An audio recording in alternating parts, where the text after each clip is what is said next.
N V की आड़ में हमने हर पाकिस्तानी के ऊपर एक बॉम्ब गिराया है। आम आदमी की गाड़ी जो एंट्री लेवल 660 सीसी गाड़ी थी 18 हो गया है और 1% उसके ऊपर आपने कार्बन टैक्स भी लगा दिया है। लोकल इंडस्ट्री में हर चीज महंगी होगी। जो भी चीज आपने करनी है आप उसको ग्रीन एनर्जी न्यू एनर्जी के नाम पे कवर करी जाए। लफ्जों का गुरक होता है। अगर 1000 लैंड क्रूजर इम्पोर्ट होती है तो 25,000 ऑल्टो जो आपने लोगों के लिए महंगी की है वो एग्जैक्टली इक्वल है। बट ऑल्टो में उन्होंने बैठना नहीं है। कुछ बात करेंगे ऑटो सेक्टर के हवाले से तो आइंदा माली साल के बजट में जहां मुख्तलिफ शोबों के लिए नई पॉलिसीज और टैक्स तजावीज़ सामने आई हैं, वहीं ऑटो सेक्टर की शौकीन अफराद के लिए भी बुरी खबरें हैं। एक तरफ हुकूमत ये दावा कर रही है कि वो मुल्क में हाइब्रिड और इलेक्ट्रिक गाड़ियों की हौसला अफजाई करना चाहती है और तमाम पेट्रोल, डीजल और CNG पर चलने वाली 800 सीसी से 1300 सीसी तक की गाड़ियों पर 1%, 1300 से 1800 सीसी तक की गाड़ियों पर 2%, जबकि 1800 सीसी से ज्यादा गाड़ियों पर 3% न्यू एनर्जी व्हीकल लेवी लगाने की तजवीज़ है। और साथ ही पेट्रोल और डीजल पर चलने वाली गाड़ियों और हाइब्रिड गाड़ियों पर सेल्स टैक्स में यकसानियत लाने की तजवीज़ दी गई है, जबकि 18% टैक्स से कम शरह वाली गाड़ियों पर भी 18% उमूमी सेल्स टैक्स आयद किया जाएगा, जिसके नतीजे में पेट्रोल, डीजल, हाइब्रिड और यहाँ तक के इलेक्ट्रिक गाड़ियाँ भी मजीद महंगी हो सकती हैं। इस वक्त 1800 सीसी तक की हाइब्रिड गाड़ियों पर 18% के बजाय 8.5% सेल्स टैक्स आयद है। अब सवाल यहाँ पर यह पैदा होता है कि हुकूमत वाकई इलेक्ट्रिक और माहौल दोस्त गाड़ियों की हौसला अफजाई कर रही है या फिर ये सिर्फ एक दावा है और ये कि बजट ग्रीन ट्रांसपोर्ट को फरोग देगा या फिर एक आम शहरी की पहुंच से गाड़ी को मजीद दूर कर दिया गया है। इसी सब पर बात करने के लिए हमारे साथ मौजूद हैं गाड़ियों की खरीदो फरोख्त की मारूफ वेबसाइट पाक के सरबराह सुनील मंद साहब। अस्सलाम वालेकुम सुनील साहब, कैसे हैं आप? जी वालेकुम सलाम, मैं बिल्कुल ठीक ठाक जी। अच्छा सर, कहिएगा कि एक तरफ हुकूमत कह रही है कि वो हाइब्रिड और इलेक्ट्रिक गाड़ियों की हौसला अफजाई करना चाहती है, लेकिन दूसरी जानिब सेल्स टैक्स में यकसानियत लाने के लिए 850 सीसी से लेकर हाइब्रिड और इलेक्ट्रिक गाड़ियों पर भी 18% टैक्स लगाए जा रहे हैं। ये क्या पॉलिसी है? क्या आपको इसकी समझ आ रही है? आम आवाम को समझाइएगा कि हुकूमत करने क्या जा रही है।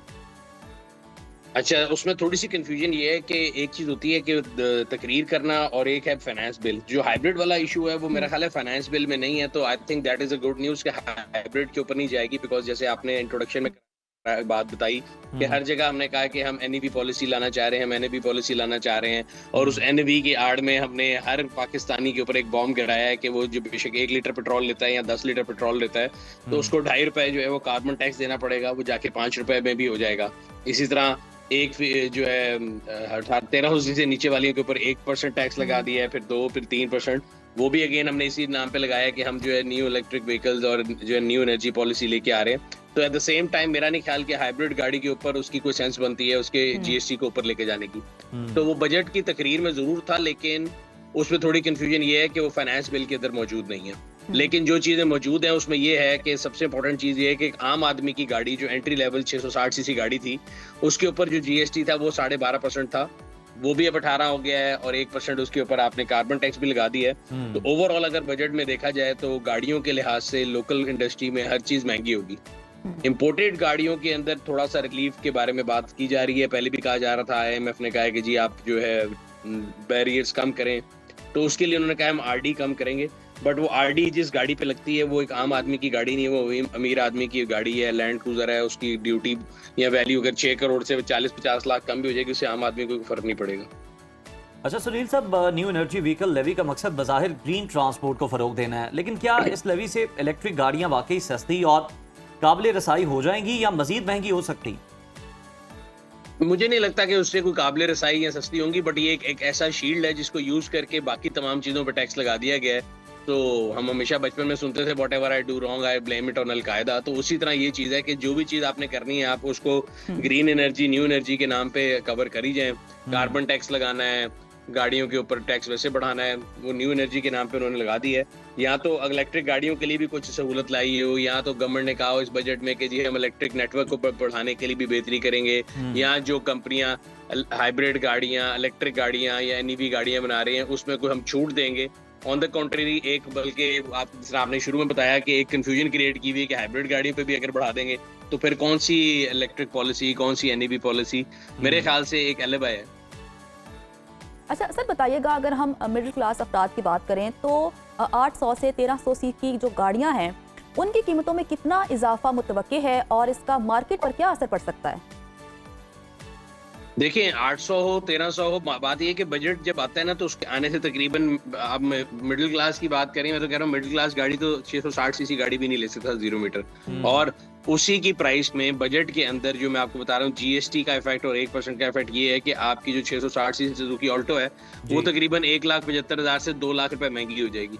तो आम आदमी के लिए तो उस लिहाज से कुछ भी रिलीफ नहीं है। हम ये कह दें कि जी उसका ऑल्टरनेट क्या है, आपने एंट्री लेवल के ऊपर कोई इलेक्ट्रिक गाड़ी, कोई एनईवी व्हीकल के अंदर कोई आपने बेनिफिट दिया है। आज तक पिछले 2021 से लेके हम इलेक्ट्रिक पॉलिसी की बात कर रहे हैं, हम ये नहीं डिसाइड कर सके कि हमारे मुल्क में इलेक्ट्रिक पॉलिसी जो है उसके तहत गाड़ियों की रजिस्ट्रेशन सस्ती होगी। पूरी दुनिया में आपको जो है कंजेशन टैक्स माफ होता है, रोड टैक्स माफ होता है, रजिस्ट्रेशन फ्री है। हमारे यहाँ ऐसा कुछ नहीं है। एग्जैक्टली एट पावर और एग्जैक्टली एट पावर और एक्सपेंसिव देन गैसोलीन कार्स। तो ये तो एक मौकरी है मेरे ख्याल से, सिर्फ लफ्जों का गोरखधंधा है। तो सुनील साहब, अगर हुकूमत वाकई में इलेक्ट्रिक या फिर हाइब्रिड गाड़ियों को फ़रोग देना चाहती है, जो कि इलेक्ट्रिक गाड़ियां तो आप मिडिल क्लास तो बल्कि छोड़ें, उससे थोड़े से ऊपर वाले लेवल वालों के भी अफोर्ड में नहीं है, तो आपके नज़दीक कौन सी टैक्स या फिर सब्सिडी पॉलिसी जो है वो मौसर साबित हो सकती है? देखिए जहाँ पे भी हम ये कह रहे हैं कि जी हम आरडी हटाएंगे, और आरडी हटाएंगे से मैंने आपको बताया कि जो खवास के लिए गाड़ी आती है, जो लैंड क्रूजर आती है, वो एक लैंड क्रूजर की ड्यूटी में 50 लाख फर्क पड़ जाएगा। उसी को अगर आप ना कम करते और इधर से 25 लोगों को जो आप एक ऑल्टो महंगी करके दे रहे हैं 2 लाख पर बंदा, तो एक land cruiser is equal to 25 है। अगर 1000 लैंड क्रूजर इम्पोर्ट होती है तो 25,000 ऑल्टो जो आपने लोगों के लिए महंगी की है वो एग्जैक्टली इक्वल है। बट ऑल्टो में उन्होंने बैठना नहीं है, उन्होंने लैंड क्रूजर में बैठना है, इसलिए ऑल्टो वालों के बारे में सोचते नहीं ज्यादा। तो सर यहाँ पर सवाल ये है कि अगर हम पाकिस्तान में ऑटो इंडस्ट्री की बात करें तो हुकूमत जो इकदाम कर रही है, जो तजावीज़ पेश कर रही है, तो ऑटो इंडस्ट्री का मुस्तकबिल क्या है पाकिस्तान में? मुझे ये लगता है कि जो टैरिफ पॉलिसी कही गई है और कहा गया कि 5 साल में custom duty, additional custom duty सारा कुछ खत्म हो जाएगा, आरडी भी खत्म हो जाएगी और टोटल मैक्सिमम स्लैब जो 15% रह जाएगी, तो फिर किसी के लिए भी मेरा ख्याल है लोकल इंडस्ट्री में यहाँ पे इंडस्ट्री लगाने की कोई सेंस नहीं बनती। उसको चाहिए फिर गाड़ी इंपोर्ट करके बेचे। 15% के गैप पे तो ऑपरेट नहीं कर सकता कोई भी। तो सुनील साहब, फिर इस तरह की अगर सूरत हाल रहेगी, नई गाड़ियां भी जो है वो महंगी हो जाएगी, 660 सीसी तक की भी जिस तरह आपने बताया कि 2 लाख महंगी हो जाएगी, तो फिर यूज कार्स की तरफ ही रुझान ज्यादा होगा सारिफीन का, फिर उन्हीं की मार्केट जो है वो फ्लरिश करेगी। जी, उनकी डिमांड भी बढ़ती जाती है, फिर उनकी प्राइस भी ऊपर हो जाती है, और फिर उसके अंदर भी टैक्स कहीं ये नहीं है कि छूट है। जब आप वो यूज गाड़ी लेते हैं तो उस पर ट्रांसफर पे भी आप टैक्स देंगे, फिर आप उसको सड़क पे चलाने पे भी टैक्स देंगे। तो गाड़ी और सैलरीड इंडिविजुअल, दो ऐसे लोग हैं जो कि आपके हाथ में आए हुए हैं, आपने उनको जिसे कहते हैं बांधा भी हुआ है, आप उनसे टैक्स भी ले रहे हैं, बढ़ाई भी जाते हैं और लिए भी जाते हैं। बाकी दूसरे एंड पे जो नॉन सैलरीड क्लास है वो नहीं टैक्स दे रही, जो नॉन फाइलर है वो टैक्स नहीं दे रहा। तो गाड़ी वाला और सैलरीड क्लास, तो दो लोग ऐसे हैं जो कि आपके नेट में आए हुए, वो बच नहीं सकते आपसे। अच्छा सुनील साहब, आप हम देखते हैं कि गाड़ियों के जो सारिफीन हैं उनके लिए बड़ी आप अवेयरनेस उन्हें देते हैं और बड़ी उनको इन्फॉर्मेटिव जो है इन्फॉर्मेशन भी आप पास ऑन कर रहे होते हैं, उन्हें बता भी रहे होते हैं। ज़रा ये भी गाइड कर दीजिएगा, कोई मशवरा दीजिएगा, तजवीज़ दीजिएगा, जो सारे इस वक्त गाड़ी लेने के ख्वाहिशमंद है, अब जो टैक्सेस की सूरत हाल है, तो क्या ऑप्शंस उनके पास रह जाती? सर मेरे ख्याल से तो ऑप्शन यही रह जाती है यूज। और पाकिस्तान में तो ये रूल हमेशा से है, मैं हमेशा कहता हूँ हर बजट से पहले हम लोगों, अगर आप देख लें अपनी पूरी मीडिया इंडस्ट्री में भी देख लें, हर बजट से पहले आप 10 दिन पहले की वीडियोज उठा लें, टिकट उठा लें कि जी गाड़ी 15 लाख 20 लाख सस्ती हो जाएगी। And I have been seeing at least 30 of them in my, मुझे कहते हैं ना अपने होश में, मैं पिछले 30 बजट देख चुका हूँ। मुझे नहीं याद पड़ता कि कभी भी गाड़ी सस्ती हुई हो। तो आई थिंक जिस दिन भी गाड़ी ले लें सस्ती है, हर अगले आने दिन वाले दिन महंगी होती जाएगी।